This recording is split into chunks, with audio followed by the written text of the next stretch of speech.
Hey everybody, and welcome back to the channel. Today we're going to be discussing yet another gun from my own personal collection.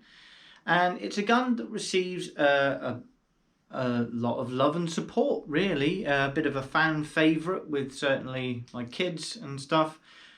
And that would be the ASG Scorpion EVO3 A1 for its full designation. And yeah, as I say, real fan favourite.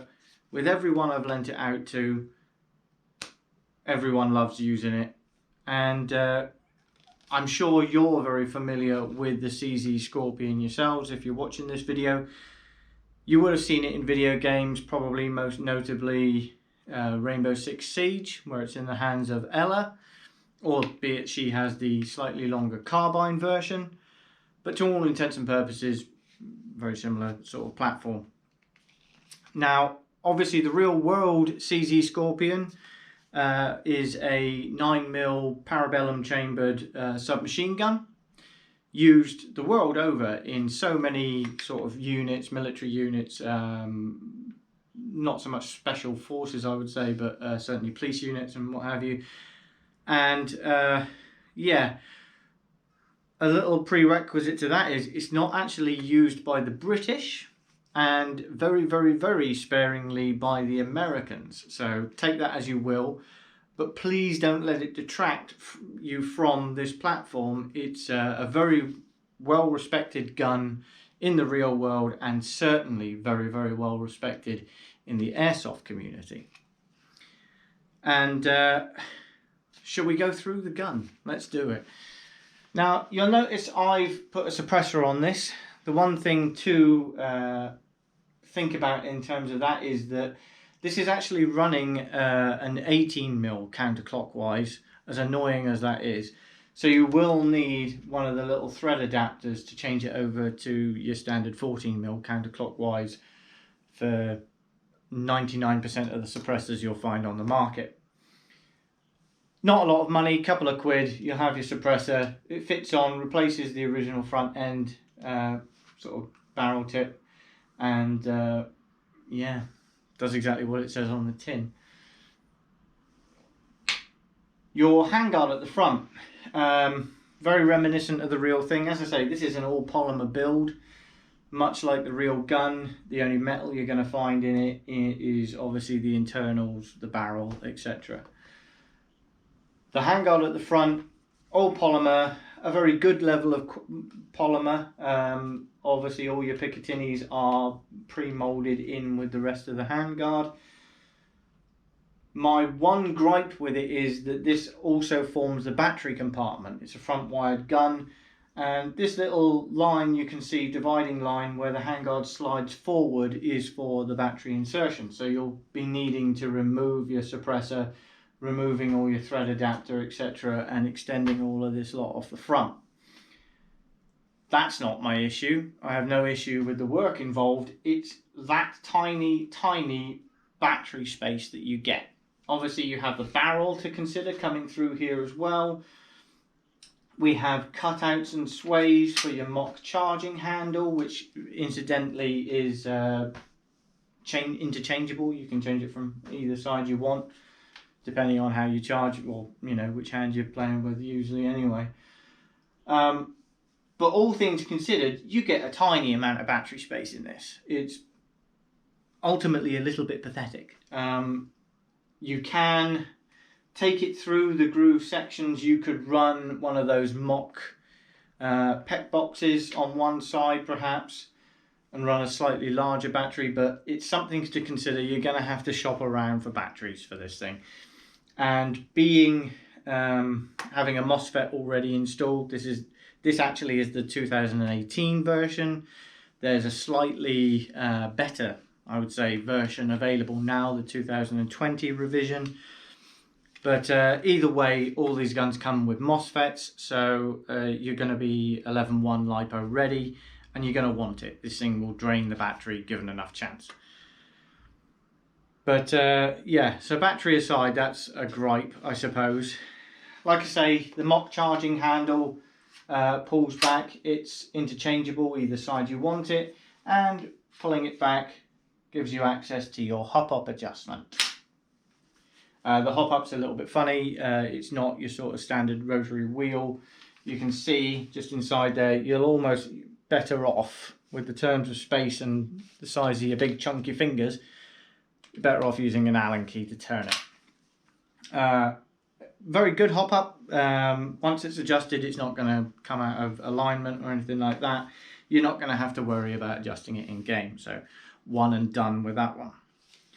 In terms of the mags, they are very reminiscent of the real design used in the CZ Scorpion, chambered for 9mm rounds obviously. These will actually hold, in terms of BBs, 75. With this thing's performance and rate of fire, you will have no trouble chewing through those 75 rounds in a few seconds. So what I've actually done is, in terms of the suppressor, I've gone for the X-Cortex system, so I have a round counter built in as well. That's counting the BBs coming through the barrel as they come through. It's actually a very nice system. If you want to look into one, I will do a review on these in the near future. But really nice system.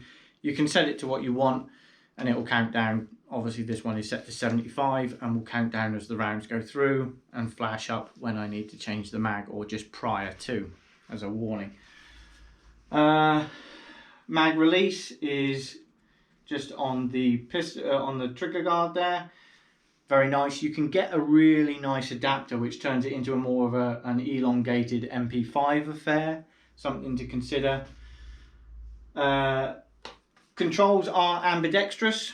You have safe, single fire, burst fire and full auto. Very nice. Not the most positive of clicks, I've got to admit. It's a polymer system. It's a little bit stiff. And yeah, just, I don't know, it's a bit grind, like I say, not the best. I've had, you know, we've all seen better. Certainly on the channel I like to wax lyrical about the positive feel of such things as the SMC9 had a good selector and what have you, and certainly the Tokyo Marui Scar I recently reviewed. Much better selector than this. Pistol grip's nice. Again, all polymer affair, as we've already stated. But yeah, nice size, nice angle, and yeah, a very good representation of the real thing. In terms of the polymer stock at the rear, as you'd expect from a CZ, it is a folding affair, gives you access to your quick change spring. Nice, it's good quality, very well built. You also have a pull adjustment at the rear to give you a little bit more length. That is multi-positional as well. I believe it's got 3 possibly positions in that. But yeah, a nice system. Everything is a very good polymer.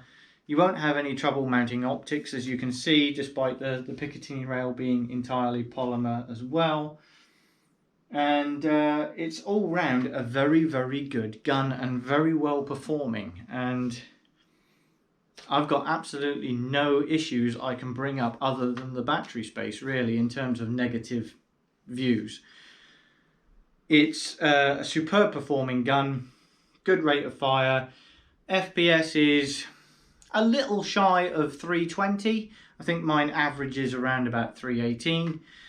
And yeah, you're not going to have any trouble grouping shots together and reaching out and touching people on the range. So yeah, a great gun all round. The smaller one, I'd say, is a really, really good CQB option. Obviously I've elongated it with the addition of suppressors and what have you, but the carbine one I don't personally have. I have seen one. Very, very nice all-round sort of system. Be great out in the woods. This is not bad in the woods, don't get me wrong, but I have set this up specifically as a CQB weapon for myself.